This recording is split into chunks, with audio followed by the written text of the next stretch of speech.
Hey friends, Kevin here, and today we're going to talk about tire blowouts and what happens like these pictures will show you. Now, this is a Roadtrek, and remember, I own a Roadtrek. This is my larger van. This was not my accident, thank goodness, but we're going to talk about how these things happen and how you can prevent these types of things from happening to you. And it doesn't matter that this is a Roadtrek, because any large van, whether it's one you buy pre-configured for doing van life, like a Roadtrek or a Pleasure Way, or just one of these full-size vans you build out yourself and you add all of this camping equipment to, these are the kinds of things that can happen. So we're going to talk about how to make sure they don't happen so you don't end up with these kind of results. So let's get to it. Now, a little bit of backstory. These pictures I'm showing you were posted on the internet a few days ago by a Roadtrek owner, a large van. And from this era, these things were built on full-size Dodge vans or full-size Chevy vans. And there were Pleasure Way, there were some other companies that also custom did these. But essentially it was just a stock, empty cargo van that was professionally converted. And it's really no different from buying a stock large van and doing that conversion yourself and putting in your beds and shelves and all of these other things. So there are a lot of these things on the road. And of course, a lot of people are constantly buying them used. Now, these people happen to be in Canada at the time this happened. They'd bought this thing. They'd had it for about a year. They had a blowout while driving. A couple, a child, a couple of animals, and amazingly, they all survived what happened. Because, in a nutshell, what happened was they had a tire blowout, lost complete control of their van, hit the ditch, and flipped the van. Completely flipped it. The van obviously is totaled, and amazingly, they all were able to walk away from this. Between the damage that was done from flipping the van, mixed with things flying around inside, mixed with all of these custom parts coming loose and cracking and breaking loose. So they were very, very lucky. And I'm not going to call these people out. I'm sure they don't want to be called out. But one of the questions I did ask to one of the people that was in this accident was, do you have any idea how old your tires were? And the answer was no, we bought this van about a year ago. Well, they bought this van used. And I'm not laying blame here. I'm doing this for education purposes. And one of the reasons why, when I bought my large van, I knew to look at and check the tire age, and I did. I had, out of the 4 tires, I had one set that was good, one set that was on the borderline that I ended up replacing after about a year. And I had a spare tire on this thing that was over 15 years old. So had I needed to use the spare tire, it would have been essentially worthless, useless, and very dangerous, even though that spare tire may have never been on the ground before or not used very much. And this is the problem. And this is why it's more of a problem with these larger, nicer vans, and with RVs are also an issue. Because you have a lot of these things that sit. You know, people will get them, they don't use them. Sometimes there's illnesses get in the way. Sometimes they're only using them for a week out of the year. Sometimes they end up having a mechanical problem and they just sit for a few years until they're sold to somebody else. So what's happening is those tires are getting older and older and older. And of course, what we were all taught is, hey, when you go out and you look at a vehicle, you look at tires and you look at the tread, and you know, you take a coin out of your pocket and turn it upside down and stick it down the tread to see how much tread life is left. Well, very seldom you'd hear anybody talk about the age of tires. And with these larger vehicles, 5 to 7 years is it. That is as long as you want to go on a tire. with one of these larger heavyweight vehicles. What you have is a lot of people who get into this stuff who have never driven these types of vehicles before. Minivans are great, but a minivan is like driving a car. These older full-size vans are like driving an ice cream truck.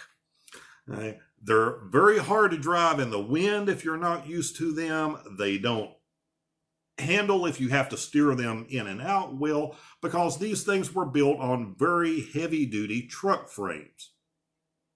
So it's an entirely different type of vehicle and type of driving for someone that has never done it before. And if you're in a situation where you have to turn the steering wheel quick or hit the brake, these things don't act like the normal passenger cars and small pickup trucks and minivans and things that a lot of people are used to. So that becomes part of the issue, mixed in with the age of these things.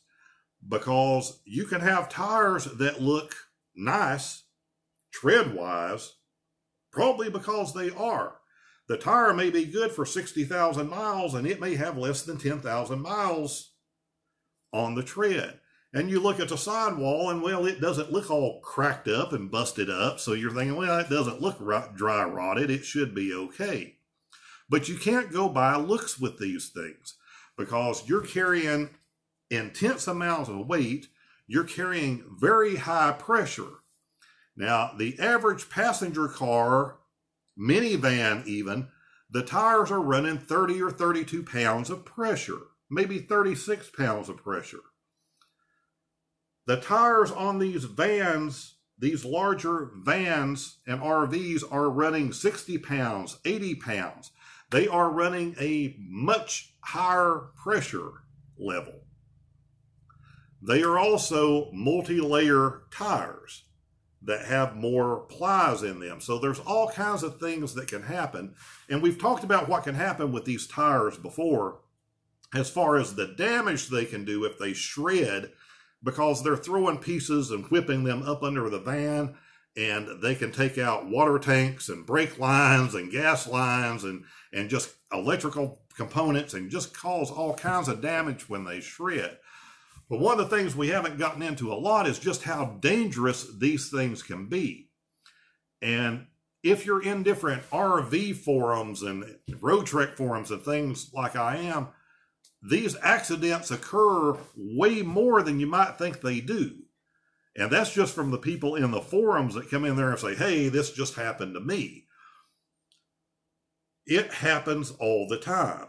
Now, back to what caused this accident, and again, this is me speculating. I do not 100% know yet. I don't know that the people 100% know yet. But if I had to guess, my guess would be that these tires, this tire that blew out, probably had some age to it. Even though they bought this van just a year ago, and it was in good shape. It was a very nice looking van, as you can see from some of the pictures, the before pictures I put up. And I'm sure the tires on it looked very good also. The question is, how old were those tires? How much was that van used over the years? I have a 1993 model of this van. So we are talking about something that is 28 years old now. I've had it for 2 or 3 years. So at the time I bought it, it was 25 years old. It had around 100,000 miles on it. That means it had been used 4,000 miles a year on average. So at any point in there, you can sit there and do the math. Although these vehicles tend to be used a lot the first couple of years, and then they're sold and everybody uses them less and less and less. The point being that you can have tires that look really good, again, very few miles on them, but have age on them. That is why I tell everybody, check these date codes, check these date codes, check these date codes. Don't go by the way a tire looks. Check these date codes, and on these larger vans, 5 to 7 years is it. depending on the climate you're in, depending on whether the thing is parked outside, as far as where you want to be in that range. But 7 years is definitely, that's tops for me. It's the 7-year mark. It's going to get replaced. I don't care how it looks, how few miles it may have. I'm just not going to chance it, because I've had blowouts in other vehicles over the years. I don't want to chance having a blowout in a van that weighs over 7,000 pounds. And for those of you that don't understand weights, a passenger car generally is about 3,000 pounds. An SUV, a minivan, you're getting up to 4,000 to 4,500 pounds maybe. So getting up into 6,000 pounds, 7,000 pounds or more is a lot of weight, which is why those tires have the pressure level that they do, the amount of air that they have in them in order to handle that kind of weight. So if you're in a situation where you have a blowout in one of these, it's going to be much worse than having a blowout on a tire on a small car. But take this knowledge, file it away. If you have a van that you've purchased in the last few years and it has the tires on it that came on it when you bought it, go check the tires. Go check that little date code, as I've talked about and shown how to do in these other videos. For your safety and the safety of other people on the road, because you have a blowout in one of these larger vans, thinking you can control this thing, that you're going to be able to maintain control of this thing, it just doesn't work that way. These people, I'm sure, didn't intend on hitting the ditch, and had they gone in the other direction, they would have crossed into whatever traffic was coming the other way, and there would have been more than one vehicle involved in this accident. If you're looking for a vehicle to buy, you're shopping for a vehicle, check the tires and know up front when you buy that vehicle how old those are, if the first thing you're going to need to do when you go ahead and buy that used vehicle is change the tires. So hope that helped. Love to hear your comments or stories that you've had with blowouts or older tires. We'll talk soon.